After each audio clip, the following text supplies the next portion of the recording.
Welcome to metro ఉదయం news. ఆడబిడ్డలు ఆడుకునే బతుకమ్మ పండుగ పల్లెటూరు నుండి పట్టణాల వరకు చిన్నపిల్లల దగ్గర నుండి అమ్మలు తాతమ్మలు వయసుతో సంబంధం లేకుండా మహిళా మనులందరూ కూడా ఆడుకునే పండుగ ఈ పూల బతుకమ్మ.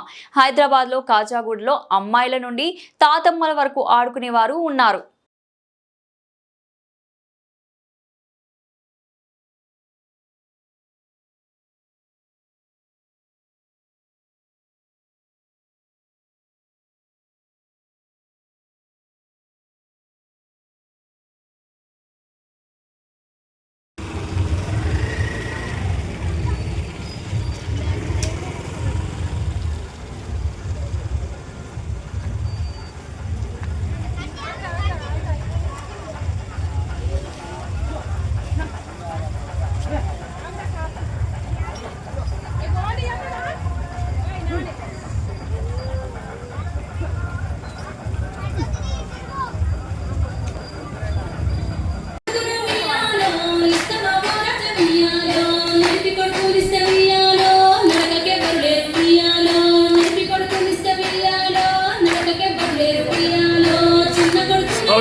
Yeah.